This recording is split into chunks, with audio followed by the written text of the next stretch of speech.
Come, Nera. Aaron Burr, sir. Friend or traitor, come. A little bit of a disclaimer before we start. This video is largely based on the book Fallen Founder by Nancy Eisenberg.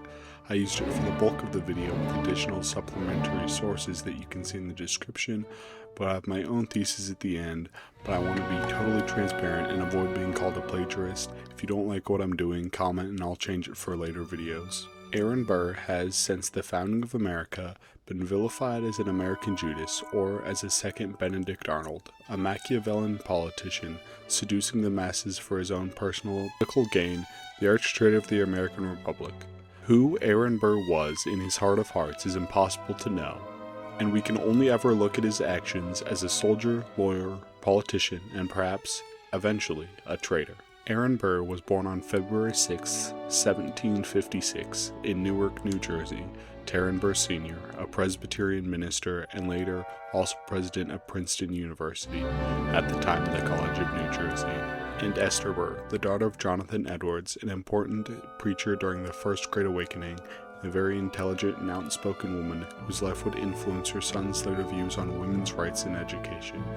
In September of 1757, Aaron Burr Sr. died of illness. Jonathan Edwards took his son-in-law's spot as president of Princeton, but would die of smallpox in the next spring, his daughter and wife soon following him the same year. The now orphaned Aaron Burr was eventually placed under the care of his maternal uncle, Timothy Edwards, in 1760. Aaron Burr grew up following in the footsteps of his father, expected to become a Presbyterian teacher. He was a very diligent student and enrolled in Princeton at the age of 11, but was rejected because of his youth. He studied the curriculum and was accepted in 1769 as a sophomore, despite applying to enter as a junior. The president of the college was John Witherspoon, another Presbyterian preacher, who focused the curriculum on the virtue and common sense of the Scottish Enlightenment that he brought to his American college. These ideals led to an environment where the ideas of liberty that would come to define the American Revolution flowed easily and shaped the politics of many figures in the early American Republic, including James Madison and Aaron Burr. In 1772, Aaron Burr graduated from Princeton and would leave to become a preacher, studying under Joseph Bellamy. In 1774, he would then try to become a lawyer, working with his brother-in-law, Tapping Reeve. The next year, however, Burr would leave his studies again, this time inspired by the battles at Lexington and Concord, to join the expedition led by Benedict Arnold to invade Canada. The army was to march from Maine into Quebec and then to join forces with General Richard Montgomery to besiege Quebec City. The 6-week march was grueling due to the lack of supplies, sickness, and the harsh Canadian wilderness, leading to the death or desertion of a third of his army. Burr had a delicate constitution, but despite this and the recommendation from his friends and family to return home, he marched on, in part due to this determination to push through illness, and also in part due to his ancestry.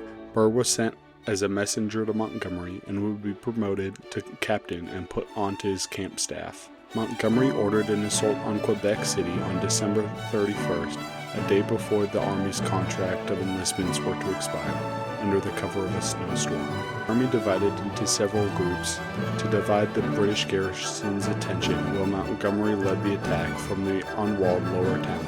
In the town, the garrison ambushed them from an abandoned building, killing Montgomery and several of his most important aides. Afterwards, two different accounts emerged about what Burr did next.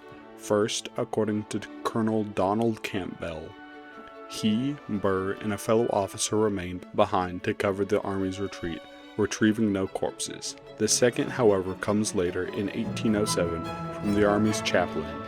In this account, Burr went to retrieve the general's corpse, but due to his small stature was bogged down in the snow and was unable to retrieve him. This second account at first looks like a pro-Burr puff piece, but 2 points lend to its credibility. A 1777 poem describing this alleged event, and more convincing British records recording Montgomery's body being found in a fetal position with a hand raised in the air as if it had been dragged under heavy snow on New Year's Day. It will remain forever unknown what Burr did that New Year's Eve day, but the fact that rumors circulated about him are an insight into the positive view of his military career by his contemporaries. The Canadian campaign dulled Burr's perspective on war. He was no longer a gallant knight on a crusade of liberty, but in his own words, was dirty, ragged, moneyless, and friendless. Despite his disenchantment with the soldier's life, his support for the war was not lessened. Through his friend and aunt's brother, Matthias Ogden, who was with him for the Canadian campaign, he was added to Washington's staff temporarily, before being moved to being General Israel Putnam's aide-de-camp on June 22, 1776. In August, Burr was instrumental in leading 5,000 soldiers out of New York after a disastrous attack by the British General Howe. In June of 1777, he was put second in command of a unit of 260 men recruited from southern New York, stationed in the Hudson Highlands, under the command of Colonel William Malcolm, a rich New York City merchant, who, in paying for his unit's equipment, bought his rank. In September of that year, Burr would lead an effective night attack on an advanced British force, capturing most of them, only killing 16 of them. Despite this minor victory, much of the Highlands were in disarray. They suffered from a lack of manpower due to the demands for reinforcements for the Continental Army, and that the soldiers that remained were highly undisciplined and prone to desertion. A series of losses caused by this and a mutiny of soldiers demanding their pay a month early led to Congress and his fellow officers blaming these disasters on Putnam. During these losses and Putnam's resignation, Burr joined the Continental Army at Valley Forge. During this time, the Continental Army's leadership had to deal with chronic disciplinary issues, and Burr was no different. He was harsh and strict. He would have two of his men who had stolen from a local family whipped at their house and made them beg forgiveness from them. He was also lenient. He would pardon a soldier who had stolen one of his shirts and had been sentenced to 50 lashes, as well as two who had been court-martialed for having wasted ammunition. He was strict but not unjust in a way that would carry on into his political career. After suffering heat stroke at the battle at Monmouth Courthouse in June of 1778, Burr would resign from an active role in the army. His resignation was not only caused by heat stroke, however, it was also due to the court-martialing of General Charles Lee under charges of disobeying orders, making a shameful retreat, and disrespecting his commander. To Burr and Lee, it was pure politics and demonstrated a desire from Washington to attempt to secure his position in charge of the Continental Army by removing Lee and several other officers of duty. They were also critical of Washington's military skill in response to a series of losses under his command. After this disrespect, men close to Washington, including Alexander Hamilton, worked to undermine Lee and other officers. This was also a factor in the retirement of Putnam. Very similar tactics would come to define Burr's political career. After taking some time to get over illness, Burr was sent to West Point, where he would once again battle with undisciplined soldiers. In January of 1779, he was sent to Westchester County under General McDougall. In Westchester again, Burr faced troubles with discipline as the men under his command would take vast amounts of material wealth from the locals, regardless of their political affiliation. He also had supply issues and had to beg his superiors to send him shoes and grain. He implemented a very strict and successful system of discipline that put much of its weight of responsibility onto himself, leading to him formally retiring from the army due to physical and emotional exhaustion in March of 1779 after 4 years of service. During the war, Aaron Burr met Theodosia Prevost. She was married to a British lieutenant colonel, but despite this, she herself was sympathetic to the revolution's aims, offering her home up to Washington to use as his headquarters during July of 1778. During and after his time in the army, Burr would make regular visits to her home. She was a few years older than him and very intelligent. She was the object of several men's attraction, including Burr and James Monroe, the future president, despite her marriage. Burr won her affection, though, and by 1779, they were contemplating marriage. Their relationship became much simpler in December of 1781, when Burr learned of her husband's death, and they married soon after. Their marriage was built on mutual respect and friendship. They had a shared love of books and Enlightenment ideas of education, particularly influenced by Rousseau and Mary Wollstonecraft. Rousseau supported a sexual equality in education. These thinkers, as well as the influence of his wife, would be pivotal in his support for women's rights in the education of all children, regardless of sex. This Enlightenment idealism would lead to his unusual treatment of women and African Americans, supporting the education of both. After the war, Burr set himself to the law. He began his law practice in New York City in 1783. At the time, there was little competition due to the disbarment of many Loyalist lawyers in 1781. During the first years of Burr's law practice, a series of anti-Loyalist laws were passed that allowed patriots to sue Loyalists for damages done to their property and for New York to confiscate Loyalist estates. This led to a massive number of cases being available for the city's lawyers, and Burr took advantage of this. He worked on a large quantity of smaller-scale cases for sums under £8,000. These anti-Loyalist laws were controversial, with Burr having problems with the more politically charged laws, but ultimately supporting them, as he believed them to be necessary to restore New York City from British occupation, and with Alexander Hamilton being a major opponent of them, believing that taking money from Loyalists, some of the richest and most valuable citizens of New York, would drive business from the city. He would later indirectly invalidate the state's law after Rutger v. Waddington, in which treaties would be ruled to supersede state laws. During this time, Burr took part in what could be described as the national pastime of the Founding Fathers, land speculation. Starting primarily after Virginia, New York, Connecticut, and Massachusetts ceded their western territories to the federal government in 1780, a massive boom of land companies sprung up. These companies would pool resources from their wealthy clientele and purchase vast tracts of lands, hoping to sell the land as small plots to settlers in the future. Despite the popularity of these ventures, they were extremely risky, some being extremely profitable and many others landing investors in debtor's prison, including one of the Pennsylvania signers of the Declaration of Independence, James Wilson. Burr's luck was closer to the latter, although he managed to stay out of debtor's prison and would get a substantial amount of work assisting his family and friends with their own land speculation misadventures. Burr's start to politics was remarkable for how slowly it began. He was elected to the New York Assembly in the spring of 1784, but he did not appear for the first 3 weeks it was in session, and when he was there he did little of note. He began to pick up the pace in the next session, defending the rights of free African Americans and pushing to end slavery in New York immediately. He also successfully opposed a law that would have incorporated mechanists, essentially formally recognizing their organization.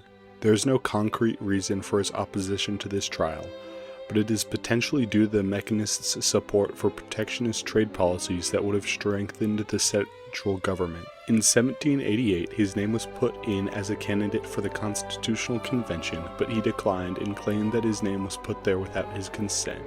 Despite this, he still had opinions on the results that would come out, Poughkeepsie, because he was an anti-federalist. Pro and anti-federalists were not as black and white as their names might suggest, and were in fact a vast spectrum of opinions on the Constitution. This distinction didn't keep passions down, and riots would break out over the Constitution.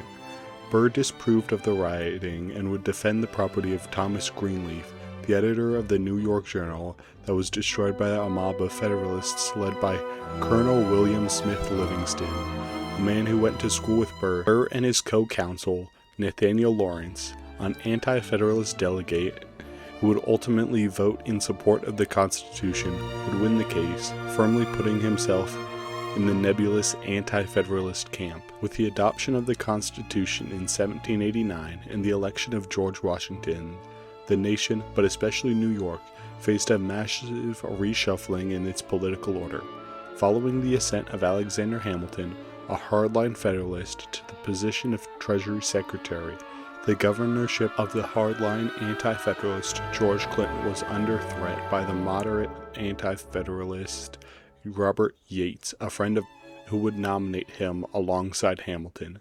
Hamilton was still bitter over the 1777 gubernatorial electoral defeat of his father-in-law Philip Schuyler, and would accuse Yates of lacking decorum and class, a common tactic that he would often use, potentially due to his aristocratic and elitist leanings. Despite this classist mudslinging by Hamilton, Yates would lose to Clinton by 429 votes, or 3.4% of the popular vote. A resounding mandate, if I've ever seen one. Clinton took this opportunity to bring his fellow anti-federalists under his wing, and in September appointed Burr as the Attorney General. In this post, he would work hard persecuting over 1,500 cases in 2 years.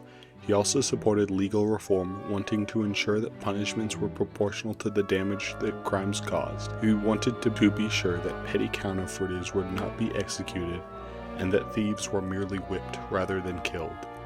His pleas fell on deaf ears, however, and these laws would remain. Despite this failure, Clinton had decided that Burr would be more useful as a national senator than as an attorney general.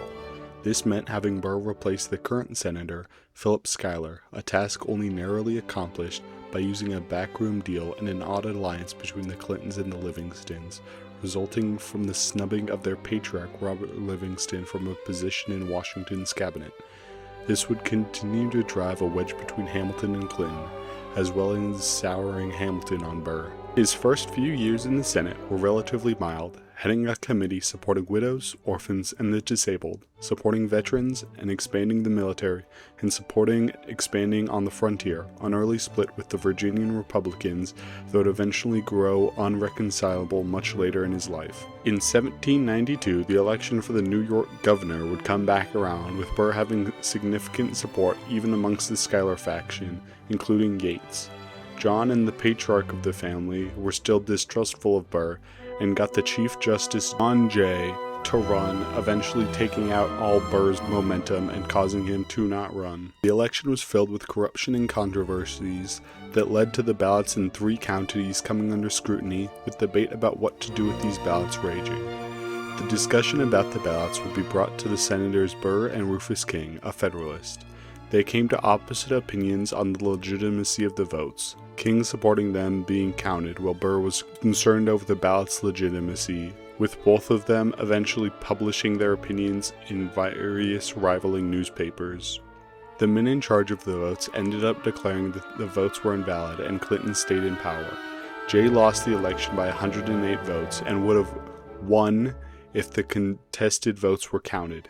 Naturally, this outraged many of Jay's supporters, who threatened violence and attacked Burr in the press. However, Jay calmed them before any fighting could take place, and the Federalists would sweep the next 2 elections in New York. Burr did not like the way that Clinton won and had great respect for Jay, but there was still credible evidence of pro-Jay voter intimidation. In November of 1792, he published a pamphlet defending his actions and got a large number of important men to support him, including the Attorney General, and he even reached across the aisle for Federalists backing from some of his friends in the party, but to no avail. 1792 was also an election year for the presidency.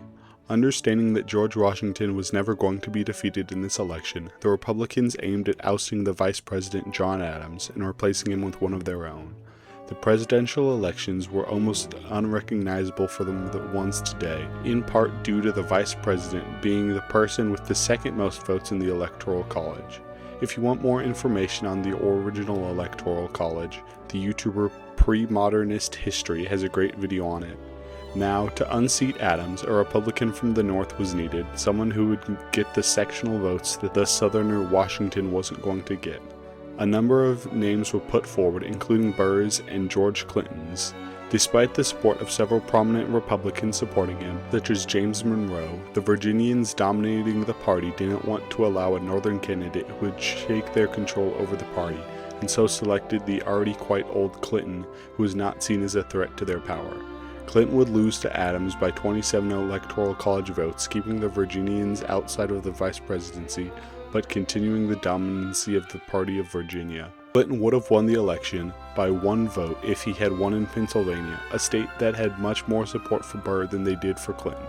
In a rhyme of history, Clinton's nephew would lose the election bid in 1812 by failing to win Pennsylvania as well, as you can see in the video I made on him. One man who was quite glad that Burr was not elected was our dear friend Alexander Hamilton, who campaigned hard against him, using mudslinging and slander as he was known to do. This was a political rather than personal conflict, although I would doubt that Hamilton had a high opinion of Burr at this time. The career of Burr would create support for the Republicans in the North, tipping the national balance of power away from Hamilton's party, scuttling the chances of a more strong central government, something that concerned him deeply. But an affair of a more personal variety would come to distract him from policy very soon. A man by the name of James Reynolds was arrested in November of 1792 for trying to steal the pension of a dead Massachusetts veteran. While in custody, he implied that Hamilton had used the power of his office to make large amounts of money from land speculation. This was not true and may have been based on his plans of attempting to join the Treasury Department upon its founding. The 3 men, all Republican, who led the informal investigation, spoke to Hamilton before they would give this information to the president. Hamilton revealed that he had not participated in land speculation, but rather had engaged in a several months-long affair with Maria Reynolds, James's wife. Maria came to Hamilton and begged him for money because her abusive husband had left her destitute and alone. Hamilton did not have the cash on hand and told her that he would bring it to her home the next day. The next day, when he brought her the money, she seduced him. James would then re-enter the picture and blackmail Hamilton to keep the affair quiet in exchange for $1,000. It was debatable about the nature of the origin of the affair, whether her husband genuinely left her or if the whole thing was a scheme to gain money from Hamilton, but either way it would be quite damaging to Hamilton's reputation. The Republicans agreed to keep the affair secret, and it would stay that way until 1797. In 1793, Burr would serve as the divorce attorney for Maria Reynolds and would help to take care of Reynolds' daughter, protecting them from Mr. Reynolds. Burr's choice to take Maria's case was not due to his hatred for Hamilton the way popular culture seems to boil the sum of Burr's life down to. In fact, when the affair was revealed in 1797, Hamilton accused Monroe of leaking the affair to the press, but Burr would intervene and succeeded in averting the duel, something I doubt Burr would do if his hatred for Hamilton was the driving force behind him helping Maria. Rather, this was likely one of the many cases that he would take out of a sense of moral obligation to serve as seemingly random women's divorce attorneys, because he was genuinely concerned for their well-being and supported female autonomy apart from abusive husbands. That wokey. Another example of this is when Burr helped the widow of John Todd, a New York lawyer, get the money Todd's brother refused to give to her. Burr would later set Dolly, the widow, up with James Madison, creating one of the most iconic marriages in American history. In late 1792, across the Atlantic, the French Revolution would dethrone King Louis XVI. This would galvanize the existing partisanship once more, the pro-British Federalists supporting neutrality, and the pro-French Republicans supporting assisting American sister revolution. On April 22, 1793, George Washington issued a neutrality proclamation to prevent joining in on the War of the First Coalition, which was seen by Republicans as an implicitly pro-British stance because it would protect trade with Britain. This was opposed by the French diplomat to America, one Edmond Charles Genet, who would travel throughout America, appealing not to the government but to the American people to support France, getting a number of Americans who were willing to fight for France along the way. This whole affair was terrifying to the semi-aristocratic Federalists, seeing it as mob rule and a threat to their position in society. The Republicans, who were still much more supportive of assisting the revolution, thought that Genet was a threat to their political position. This united opposition would eventually remove Genet from his position as diplomat to America. Burr would continue to support the revolution, drafting a Senate resolution congratulating the French on a series of victories against the British, and almost being selected as the American diplomat to France, though he was passed over for Monroe. Burr also had a soft spot for those displaced by the revolution. He would sponsor Madame de Sénat to open a school in his house in New York, where she would teach her daughter, Burr's own daughter, and the French noble exile Nathalie de Lage, giving them all a high-class education. The early days of 1794 brought quite the opportunity for Burr to flex his democratic muscles. One Swiss-born man by the name of Albert Gallatin from western Pennsylvania was elected as a Republican to the National Senate, and on the same day that he was sworn in, his ability to hold the office was challenged. He had been an American citizen for at least 8 years, but to serve in the Senate he would need to be a citizen for 9.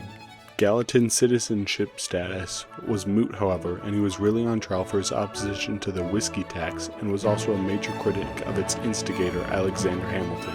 This would lead to a de facto trial on Gallatin's ability to serve into the U.S. government. The trial would take place between Burr and his old rival Rufus King. Burr's defense of Gallatin would challenge the Federalists' definition of what it meant to be an American. It was the person rather than the blood or ancestry, was Burr's argument. To put it in more modern terms, Burr's argument was that to be an American is to strive for the American ideals and to fulfill your side of Rousseau's social contract to the nation. Despite Burr's adamant defense, partisanship was too strong a force and Gallatin was expelled from office based on a vote that fell on party lines. In May of 1794, Theodosia Prevost would die at the age of 47 in New York apart from her husband. Burr was incredibly devastated at losing the love of his life, best friend, and a close political confidant. He truly loved her and they had a mutual respect for one another.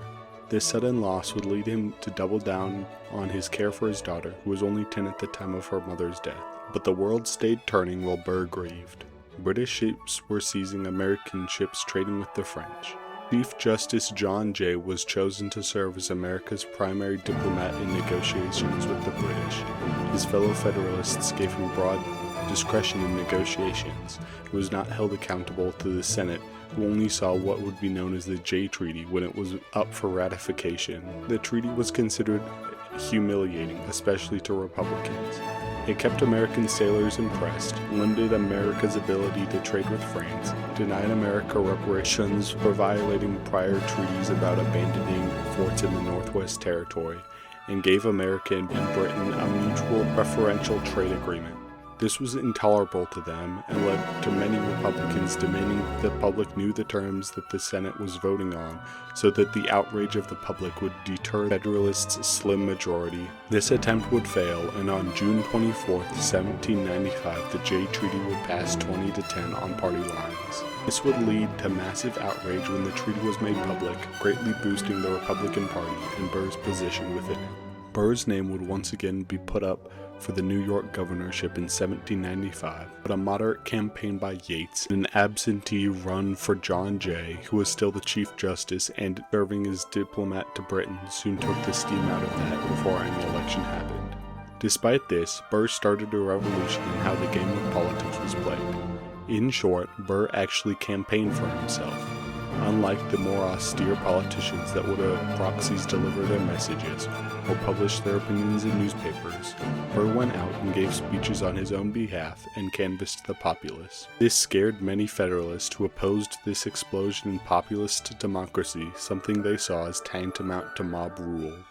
Following this defeat, Burr would go across the country, beginning to feel out the national situation and to meet with some of his allies to prepare for the next national election in 1796, positioning himself on the national stage. Burr would run as vice president to Jefferson against the Federalists John Adams and Thomas Pinckney. What would ultimately result was that Adams won 71 electoral votes, Jefferson won 68, Pinckney won 59, and Burr won 30. Resulting in an Adams presidency with Jefferson as an opposing vice president. A bit of a sidebar, but I find some of the people who are voted for in this election quite funny. For one, George Washington won 2 electoral votes despite not wanting to stay in office. Thomas Pinckney's brother Charles won 1 vote. John Jay, who recently retired from the bench, won 5. James Iredell, a serving justice, won 3, and George Clinton would win 7. All of those were from southern states despite being the head of a New York political dynasty. Sidebar over. Part of Burr's success in the election was driven by the strong political machine that had taken root in Pennsylvania, but importantly, he had strong support from the western states. Jefferson and Burr both equally split the votes from Tennessee and Kentucky. Burr was a friend to the West in a way that the Federalists and Republicans simply weren't. As a senator, he supported westward expansion and was a dogged fighter for Tennessee's entrance to the Union that was finally realized in the same year as this election. Many of these Westerners had less than a sterling reputation. Two of his staunchest allies were Tennessee's Senator William Blount, who would be expelled from the Senate in 1797 for attempting to assist the British in invading New Spain in exchange for them declaring New Orleans a free port, and Kentucky Senator John Brown, no relation to the abolitionist nor the CEO of KFC who would later become Kentucky's governor. Brown was allegedly involved in plans to separate Kentucky off of the Union alongside a U.S. General James Wilkinson. This Western trouble was caused by an oversupply of crops and an inability to sell them in other markets, leading to these different attempts to open New Orleans for trade. Following this election, Burr would be financially wrecked by a massive land speculation bubble bursting. Burr's financials were already on shaky ground following the previous collapse of a bubble in stocks and securities. These large-scale economic crises would compound on a considerable debt that he had accrued due to the infamous land speculator James Greenleaf stuck him with a massive £36,000 debt, 3 times the original amount he agreed to pay. Because the man whose land Burr attempted to buy didn't receive his payments, he would hire a lawyer to sue him. Naturally, he hired Hamilton. Despite his own troubles, Burr still worked to help his destitute friends. John Lamb was an old war buddy of Burr's who served as the collector of tolls for New York Harbor. Lamb was in hot water because one of the men working under him had embezzled from the coffers. As his superior, John Lamb expected to pay $150,000 to make up for the losses. Burr succeeded to protect his friend from the horrors of debtor's prison, where he would be denied food and water unless additional fees were paid to the prison. All these debts and financial instabilities led to Theodosia marrying Joseph Alston, a massive southern plantation owner who owned over 250 slaves in 1801 to alleviate her father's debts. Despite his financial difficulties, Burr would stay in politics. In 1797, Burr would be elected to the state legislature and work to build his own support base within the state. It was during the Adams years when the Quasi-War broke out. It was an undeclared war primarily involved small naval conflicts and impressment. This was also the conflict that led to the massive XYZ affair in which the French diplomat Charles Talleyrand demanded a massive bribe before he would negotiate with the Americans. During the war, Washington came out of retirement to prepare the nation for escalation. One of his first moves was to put his former aide-de-camp, Alexander Hamilton, in charge of the fortifications of New York. Burr worked hard in the legislation to write a bill that would give $1 million to help with the fortification of the city. This unlikely alliance between Burr and Hamilton would lead the latter to attempt to get Burr promoted, in one case, trying to get him put in charge of New York Harbor, despite having previously publicly declined Burr's financial and personal failings. This would ultimately lead to a proposal to promote Colonel Burr to Brigadier General, a proposal that Washington would deny due, according to James Adams' writings later in life, Burr's talents and intrigue, a view likely driven by the claims made of the very same man who is now vouching for his promotion. After the tensions with France cooled, Burr would work on social reform and rallying support from the poor mechanics. He lowered taxes, helped with debt relief, and increased spending on infrastructure projects such as roads and bridges that boosted the economy. Burr also worked to allow for non-Americans to outright own land, rather than the convoluted system of trusteeships that existed. If many of these reforms passed, the wheels of politics would need to be greased with money. This was pounded on by Hamilton as a sign of Burr's corruption, despite he himself doing the exact same thing for similar bills, but with substantially more money involved. As a member of the legislation, he also created the Manhattan Company. The Manhattan Company was a state-chartered private company that brought fresh water to New York to stop the spread of yellow fever. This was widely supported by both Federalists and Republicans. Burr saw an opportunity with this company. The finances of New York City were ruled by a duopoly of the Bank of the United States and the Bank of New York, both under heavy Federalist control and often avoiding giving out loans to their poor Republican opponents. Burr wanted the company to also serve as a bank. Burr blitzed through several changes to the bill that would allow all major factions in the city to have a place on the board, and stuck in an allowance for the bank to use its surplus capital for private ventures for its own financial benefit. The charter was also to last forever as long as the company continued to provide water for the city. The bank stock was initially sold extremely low, allowing the middle class of the city to buy into it. This fact, in addition to the bank itself catering loans to the middle class, led to an unprecedented economic opportunity for the city's mechanists and poorer citizenry. This same Manhattan company has thrived to this day, going through several renames, mergers, and buyouts before its modern incarnation is J.P. Morgan Chase. This massive new support was not enough to tip the scales in the state election, losing Burr his seat. However, the results were a much closer margin than the Federalists would have liked, and would ingratiate Burr further on the national stage, helping him ensure his spot on the Democratic ticket in the next century. From the end of this election until the next one, Burr kept busy with his law practice. He worked on two massive cases, both times working alongside Hamilton. The first was a relatively simple dispute over a contract. However, the massive amounts of money involved led to both sides bringing in extremely competent and expensive lawyers. Hamilton took over the case, attempting to humiliate the opposing counsel, which included his political lackey Robert Troup, greatly hurting Hamilton's position within his party. Burr, for his part, was quiet throughout the trial, trying to treat it as a normal case rather than as the spectacle Hamilton was trying to turn it into. His second trial was nearly the exact opposite, with Burr taking the lead. This trial was the first known murder case tried in America. A man by the name of Levi Weeks was accused of murdering a young Quaker girl that he had been courting. This trial was almost immediately dramatized by the media, leading to an outpouring of antagonism on the accused murderer. Because of this public hostility, Burr faced an uphill battle. In one instance, when Burr was entering the courtroom, spectators began to chant, "Crucify him, crucify him." Even with the public on the side of guilt, the defense still had an experience and numbers advantage against the sole prosecutor. Burr was able to discredit the public sentiments as well as the numerous witnesses that the state brought. He was able to get his client out on a verdict of not guilty, the jury only deliberating for 5 minutes.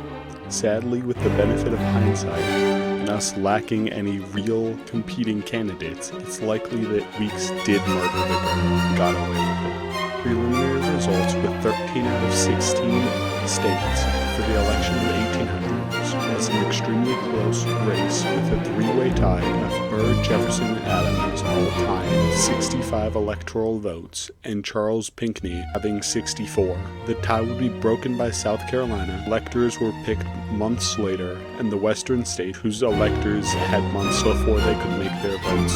The final results were another tie, this time between Burr and Jefferson alone. This threw the final decision to the House, where all the states could give one vote, and the president they selected would need to have a simple majority of 9 votes. These rules gave the Federalists extreme bargaining power to allow them to demand compensation from either Republican candidate or risk creating a temporary Federalist-controlled government. A number of Federalists tried fruitlessly to get Burr to switch parties in exchange for the presidency.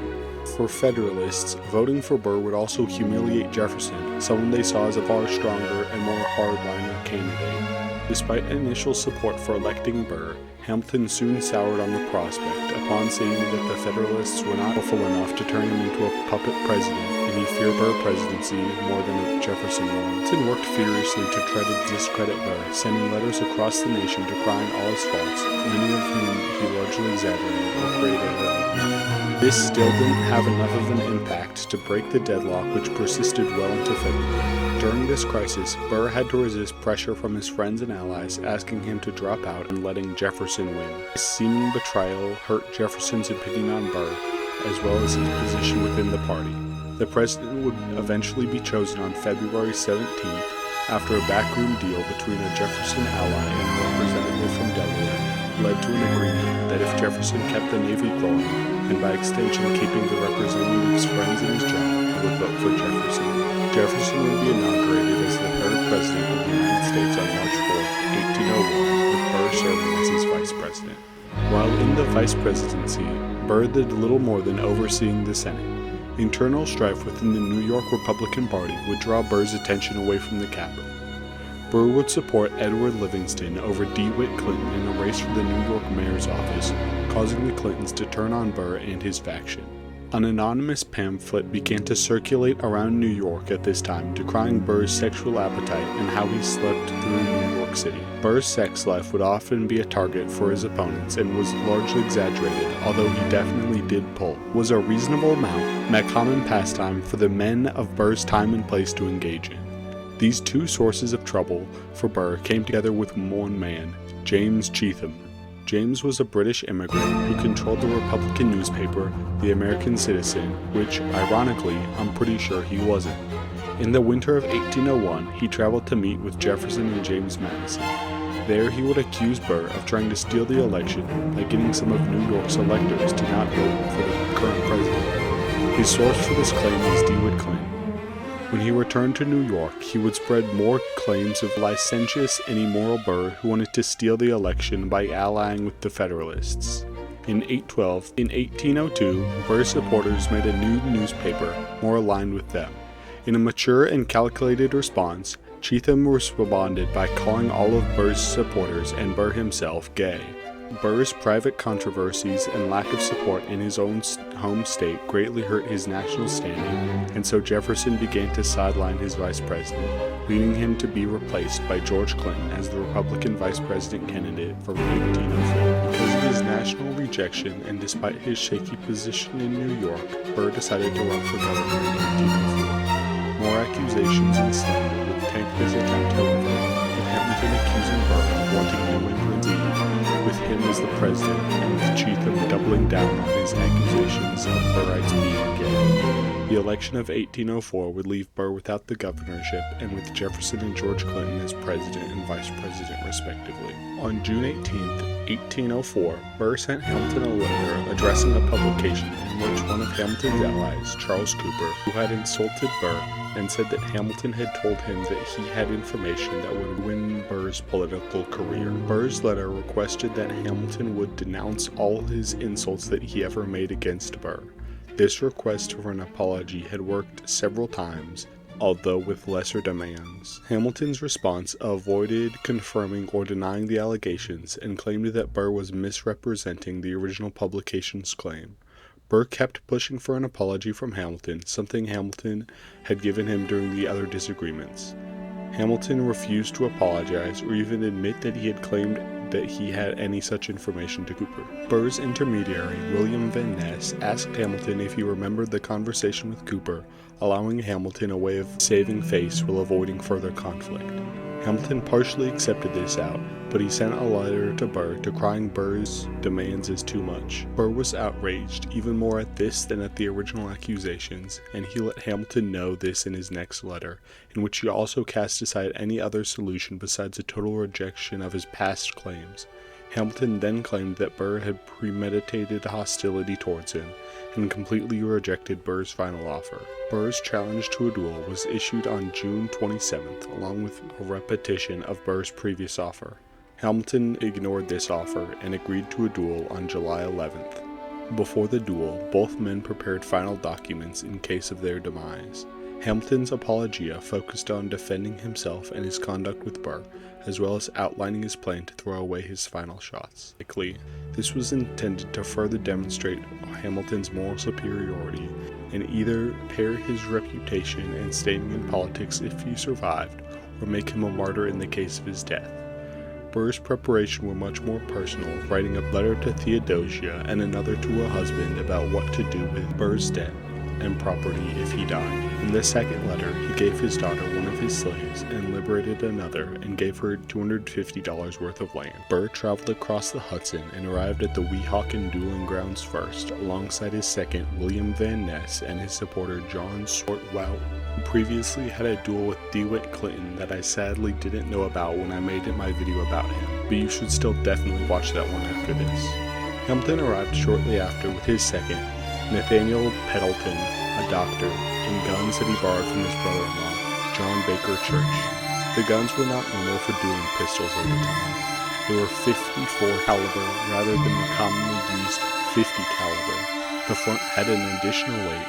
They had sights, and most crucial of all, they had a secret hair trigger that the user could activate. It is not likely that Burr knew about any of these modifications, putting him at a large disadvantage. Pendleton would later claim that Hamilton had told him that he wasn't going to use the secret hair triggers. Burr and Hamilton stood 30 feet apart, but before the duel took place, Hamilton put his glasses on and began to look down the sights and inspected the way the light hit the gun, actions that seemed contradictory towards him throwing away his shots.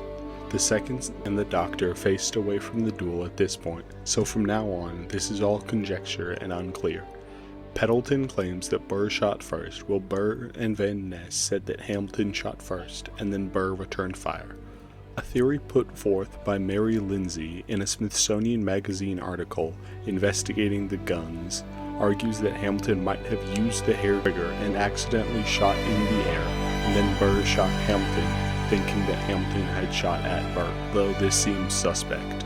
Exiting the realm of conjecture, all accounts agree that Burr shot Hamilton in his lower right abdomen. Later, Burr would send a note to the doctor asking about Hamilton's condition and hoping for his recovery. Hamilton died the next day after much pain, a sad end to a complicated man who helped to make America what it is today. The funeral on the 14th was massive, with a parade and military salute.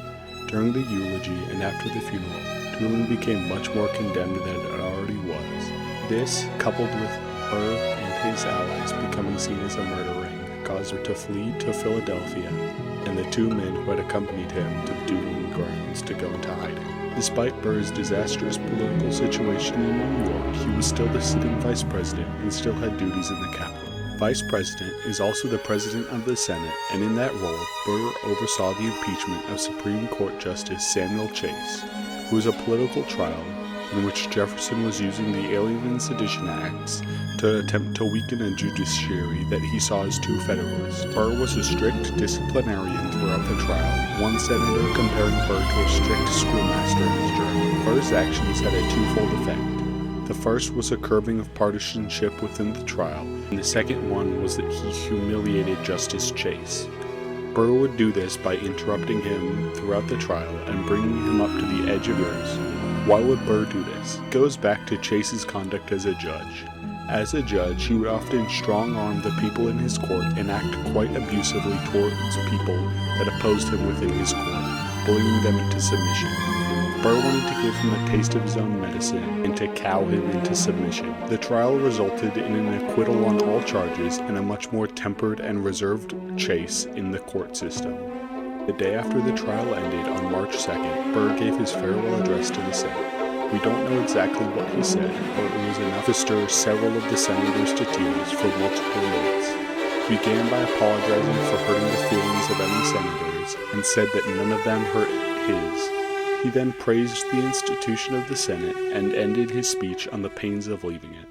News of the speech would eventually reach New York and would lead to condemnation of the duel to die off. In a letter to his daughter, he told her that the speech had come to him spontaneously as he gave it, straight from his heart.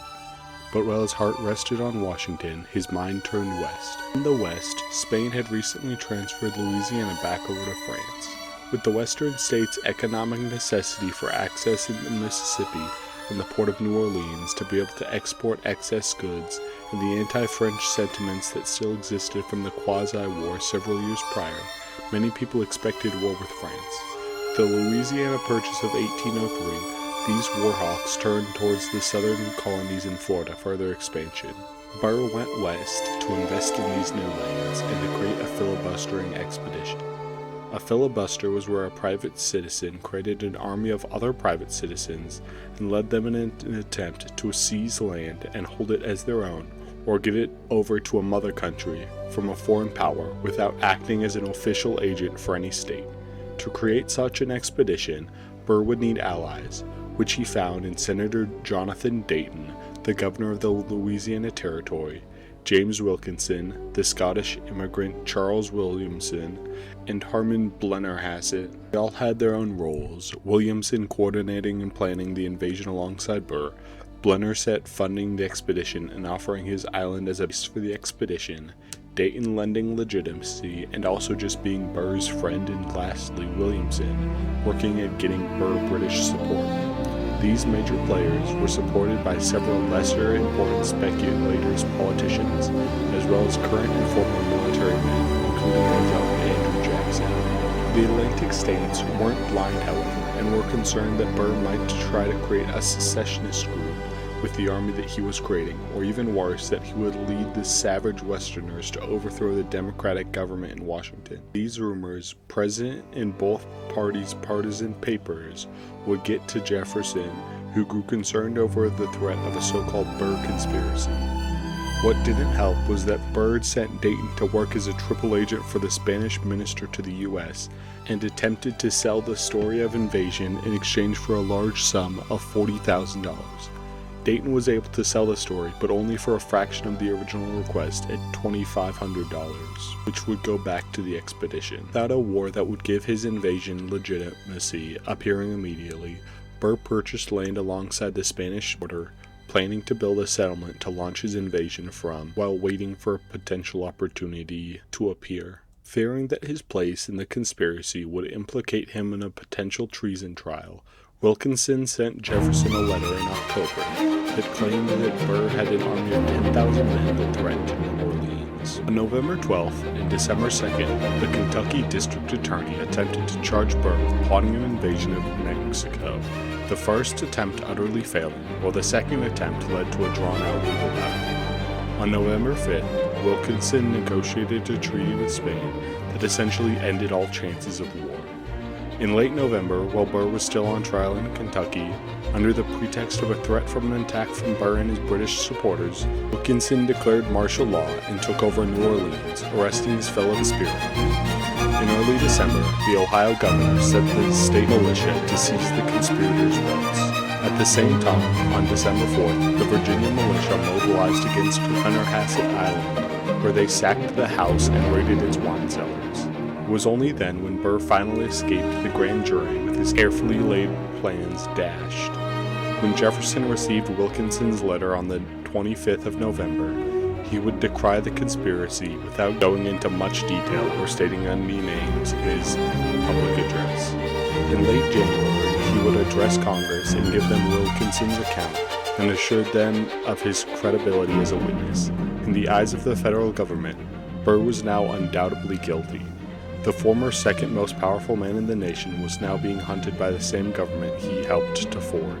Upon learning of his status as a wanted man, Burr tried to negotiate with Cowles Meade, the governor of the Mississippi Territory, to try to get a fair trial and treatment there, something that seemed to be growing ever more unlikely in a Wilkinson-controlled Louisiana. After 4 days, Burr was placed under arrest and was soon released by a local grand jury in early February. Despite this, one of the judges, Thomas Rodney, brother of Jefferson's recently appointed Attorney General, would order him to remain in the area. Fearing federal and Wilkinsonian agents, Burr would ignore the judge's orders and flee into the countryside. Characteristically, Burr left 2 letters defending his violation of the judge's and governor's orders. Burr would be found 200 miles away in Alabama by a federal land register, would alert the local sheriff and a nearby fort garrison, leading to an arrest on the early morning of February 19th. He was held there for several weeks, during which a decision was made about what to do with him. Burr and a militia guard began the long trek to Virginia. In Chester, South Carolina, Burr made his one escape attempt, in which he jumped off his horse and begged for the locals to protect him, and claimed that the guards had no authority to hold him. This would fail, and they ultimately reached Richmond on March 26, 1807. The initial interrogation began on March 30th in the Eagle Tavern under the overview of Chief Justice John Marshall. The prosecutors were Caesar Rodney and the future son-in-law of James Monroe, George Hay. Burr would defend himself alongside Washington's former Attorney General and Secretary of State, Edmund Randolph, one of the greatest lawyers in Virginia, who also bred some of the greatest horses at the time, and John Wickham. The trial would be moved to the Virginia House of Delegates, and the next phase of the trial began in earnest. The prosecution had one thing that they needed to prove: that Burr had committed an overt act of treason. In U.S. law, treason is defined thusly: treason against the United States shall consist only in levying war against them, or in adhering to their enemies, giving them aid and comfort. No person shall be convicted of treason unless on the testimony of 2 witnesses to the same overt act, or on confession in open court. The prosecution's argument had 3 legs. The first was a testimony from one William Eaton, the second an affidavit from Wilkinson, and the third an alleged ciphered letter from Burr to Wilkinson. Eaton was a military man who led a failed attempt to install the deposed Pasha of Tripoli and stayed in the same boarding house as Burr in the winter of 1805 to 1806. He claimed that Burr had shared plans about creating a new nation in Louisiana, with himself as king, and then would invade and overthrow Congress and the president. Eaton was himself a vain alcoholic who had massive gambling debts, who it's highly unlikely Burr told anything of the sort. The defense disputed this testimony and argued that these actions did not necessitate treason because it wasn't levying war. Eaton himself would probably also get a video of his own eventually. The 2 documents had a shared problem, that there was no hard evidence for the claims that Burr was raising an army thousands strong. The letter from Burr to Wilkinson had an additional problem with it. It was either a complete forgery by Wilkinson or at least heavily edited to assist the prosecution, and a poorly made forgery at that. To explain why he would do such a thing, we need to rewind 28 paragraphs back to April 1787, when he illegally traveled down the Mississippi, a boat full of goods that he intended to sell in New Orleans. In New Orleans, he would be given a monopoly on trade in the Mississippi, in exchange for assisting the Spanish influence in Kentucky and pledging himself to the Spanish crown. Because of this, he would take part in the Spanish conspiracy that would ultimately fail, but he was not caught as part of it. After this, Wilkinson met Burr and assisted him with planning to invade the Spanish colonies, all while remaining on the Spanish payroll and keeping them as a fallback. Because of his relationship with many officers in the territory, Jefferson would unwittingly put a Spanish agent as governor of Louisiana. Upon peace being reached in the territory, Wilkinson would betray Burr to Jefferson and throw him under the bus, keeping himself from prosecution and in Spain's good graces. He would alter the letter to assist the prosecution, as well as lying about Burr's actions in the affidavit. Wilkinson will most likely also get his own video at some point. None of the prosecution's evidence was enough to convince John Marshall. He put the charges of treason on ice, but allowed them to prosecute Burr on the condition that they were able to provide hard evidence of treason, and still allowed prosecution from the military expedition. Jefferson did not react well to this, and would send blank parties for people who wanted to testify against Burr, and had prosecution gather as many witnesses as possible, many with questionable legitimacy. The next leg of the trial began on May 22nd. The prosecution had lost Caesar Rodney and replaced him with Alexander McRae, the Virginian lieutenant governor, and William Wirt, Monroe's future attorney general.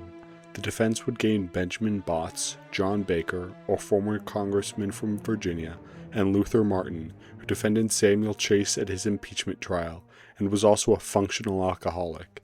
And by that I mean he needed alcohol to function. Jury selection was incredibly difficult for the defense, with newspapers doing a great job of turning public opinion away from Burr. Jury would end up being made up of 4 Federalists and 12 Jeffersonians, but some of the most anti-Burr people were removed. While both sides were awaiting the star witness Wilkinson, they debated Jefferson's role in the trial, with prosecutors saying that the case was between the state and Burr saying that Jefferson was intrinsically tied to the case. They also debated the definition of war, and whether a war was ongoing with Spain that would have legitimized a filibuster, with Burr claiming that one had been ongoing. Jefferson was hiding it from the public. While still waiting for Wilkinson, court would be adjourned until June 9th.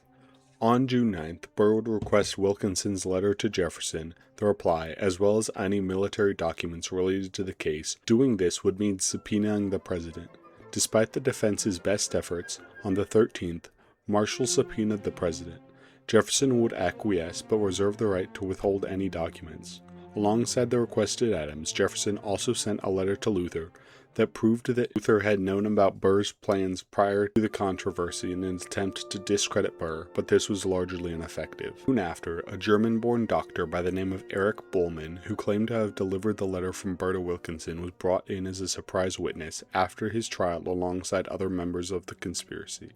In court, he publicly offered and rejected a presidential pardon, which the prosecution claimed he was rejecting the admission of guilt that a pardon implicitly comes with, while the defense argued that this was a disingenuous attempt to show off how honorable Bullmann was. 3 days later, Wilkinson made his first appearance at the trial in full military garb, with all the pomp that he felt the star witness and hero of New Orleans deserved. Despite such an entrance, when he came before the grand jury, he was soon taken down a peg. First, he had to leave his sword outside the court, then was forced to admit to having altered the letter to remove himself from the plot, resulting in a vote to imprison Wilkinson for treason that only failed by 2 votes. The rest of the grand jury process went as expected, with Burr and his compatriots being indicted and almost 50 witnesses being interviewed. The bulk of the trial began on August 3, 1807. The trial largely focused on Hassett's Island and if any acts of war had taken place there. If it was determined that treason had occurred there, then all of the conspirators would be considered equally guilty, based on Marshall's ruling in the Fort Wout case. The prosecution argued that the crime of treason went so far as to be applicable to those who had made treasonous plans, a charge they leveled at Burr alongside familiar accusations from Cheatham. Following this, Eaton would take the stand to testify. He retold the story while dropping some of the most outrageous claims and admitting to having received compensation from the government for his misadventures in Tripoli that in context appeared to compromise his integrity as a witness to the jury. The next witness for the prosecution was a friend of Burr's who had been name-dropped in the ciphered letter, but Burr was able to convince him that it was fake and at the trial he would become a boon for the defense. Next came Blenderhassett's Gardner, who claimed that Burr's border settlement was meant as an immediate staging ground for a Mexican invasion, and that they would create a Mexican empire under Burr that would eventually make the western states seek independence. Additional witnesses for the prosecution came in the form of Colonel George Morgan and 2 of his sons, who claimed Burr had dinner with them and claimed that he would drive the president and Congress into the Potomac. The defense would get one of the sons to admit that their father was old and infirm. Privately, Burr believed that they were lying, but the seeds of doubt were enough for him in the public trial. A major win for the prosecution came when a Blenderhassett servant, Jacob Albright, testified that a general of the Ohio militia had come to the island to arrest Blenderhassett, but was prevented by force by several men on the island. This testimony was disputed by several other witnesses, however, who also restated that Burr was not on the island at the time. Wickham then stood to push back on this idea that any treason anywhere in the conspiracy meant treason for Burr. To do this, he went back to the English laws that American precedent was built off of. In English law, it was considered treason for a man to sleep with a female relative of the king. Wickham proposed a hypothetical in which a woman assisted a man in sleeping with such a relative, but was not present during the act. In this hypothetical, under the ruling from Marshall, the woman would have committed treason despite not having been there, and not being able to have sex with another woman under the traditional understanding of what sex is. He went on to say that without conviction for Blenderhassett, a witness to put Burr on the island, or any act of war that Marshall had an obligation to step in and end the trial. The prosecution then had to reduce the role of Blenderhassett in the trial and focused in on Burr. Ritt went back to the old trick of accusing Burr of seducing young boys for his own wicked ends in extremely poetic and verbose language. The contrast between this and the response from Benjamin Botts was so dry and attached to the law that the entire courtroom burst to laughter. To close the defense, Luther Martin spoke for 14 hours, focusing on the prosecution's attempt to obfuscate the definition of treason, comparing their accusations to a will-o-wisp of treason, everywhere and nowhere at once. On August 31st, John Marshall threw out the indictment and ordered the jury to have a result by the next day. The jury came back with a verdict of not guilty, but stated in a way to accommodate one juror who refused to acquit Burr. Following this trial, several more much shorter trials followed that all went Burr's way. During these trials, Wilkinson would even admit to having altered the ciphered letter. These victories were small in comparison to Burr's massive debt and the damage two massive scandals had affected him politically. Trying to flee his creditors in the fallout of the trial and a subsequent one in Ohio, after the trial ended, Burr left for Britain to attempt to try and restart the filibuster with associates there, but to no avail. Burr would live in a self-imposed exile in Europe for 4 years. While he tried to revive his filibuster in Britain, he became friends with Jeremy Bentham, one of the primary creators of modern utilitarianism, who was also a great reformer who supported many of the same ideas as Burr, such as women's suffrage. Bentham also came up with the idea of the panopticon, a prison where a single tower can absorb a whole cell block at once, which was considered more economical and moral than sending prisoners to Australia. Burr supported this idea and had his daughter attempt to get one built in South Carolina, which ultimately failed. Burr also attempted to try to proselytize Bentham's idea to the Spanish junta governments, but also failed here as well. Throughout his time in Europe, he continued to poll, even keeping a journal detailing of what he did sexually each day. This was not unusual for Enlightenment men such as Jefferson to do at the time. In early 1809, Burr was forced to leave Britain by the government for unknown reasons. He traveled through Sweden, praising it for its openness and liberty before going south to Copenhagen and then into Germany. In early 1810, he traveled to France and into Paris, and sought the assistance of Napoleon to revive a filibuster in the likely chance that America went to war with Britain. Burr went so far as to talk to Jerome Bonaparte, the at the time King of Westphalia, but still failed at any real progress. In spring of 1811, Burr moved to Amsterdam and would naturally spec on the Holland Land Company. In early 1812, Burr arrived back in America under the alias Adolphus No. In July, Burr would set up a new law practice under his own name, as well as losing his grandson, Aaron Burr Alston. Theodosia left to sail to New York on the last day of 1812, but would never make it. After losing so much in such short order, Burr redoubled his law work, focusing primarily on what we would call family law. He also got back into politics, but in a limited capacity. He tried and failed to get a law passed that would give him land as compensation for his service in the Revolution. Burr would continue to seek this compensation and would eventually get $3,300 in 1834. Burr would also help Martin Van Buren, an old ally of Van Ness and by extension Burr's, to write a law establishing a militia draft in New York. Their relationship would continue to grow and blossom into the future. On the topic of relationships, Burr would legally and practically adopt and help raise and educate several of his children born out of wedlock, and the children of the widows he helped. He had a positive relationship with many of the exiled Latin American revolutionaries in America at the time. In 1833, Burr would marry Eliza Umel, a wealthy widow, due to large debts he took on to assist his surrogate family. Soon after, though, they would divorce, accusing each other of cheating, although credible evidence for this is lacking in either case, the divorce largely being anonymous. He would die the day the divorce was ultimately settled, on September 14, 1836.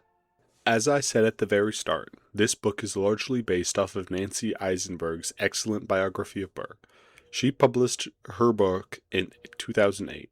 A decade later, following a conclusive DNA test, the Aaron Burr Association formally accepted Burr's descendants from an affair with her wife's servant, Mary Emmon.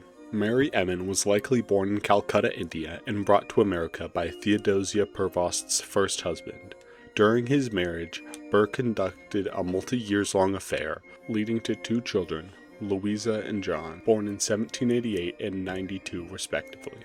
Burr kept these children out of the public eye and never formally acknowledged them as his own, but took care of them.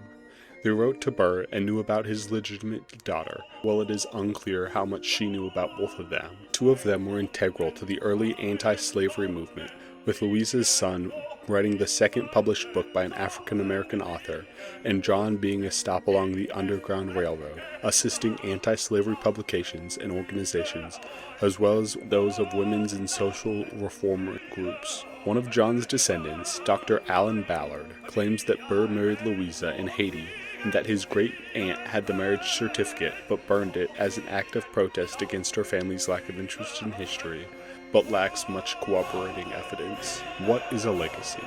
In a way, Burr's legacy has 3 branches. The first was Andrew Jackson. Jackson followed Burr's ideas of westward expansion and militarism. Jackson in 1815 would rise to become a national celebrity following his crushing victory at the Battle of New Orleans. Following this, potentially inspired in part by Burr, Jackson launched a semi-filibuster into Spanish Florida, seizing it for the Union. These two victories led to Jackson's presidency. But this victory would never have happened without the second branch of Burr's legacy, Martin Van Buren. Van Buren followed Burr's path as a great political innovator and lawyer. Van Buren greatly assisted and taught by Burr would organize the Democratic Party and entrench the two-party system. The final branch be seen with his son John. Burr opposed slavery yet owned slaves, but John did not have this contradiction. He was able to face the moral issue of the day head-on without a care for the legality of the immorality that he fought. Aspects of all three of these legacies came to dominate the American politics of early to mid-19th century. None of these three are any more or less of Aaron Burr's legacy. None of these three are any more or less of Aaron Burr's character. When looking back at the past, it is easy to make angels and demons out of men. But looking past nationalism and understanding that these men were like you or I, fundamentally is harder.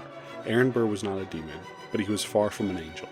In the end, he was and is a complex man whose historical legacy has always been eclipsed by a negative popular perception outside of his control. I'm sure John Cheetham would have been proud.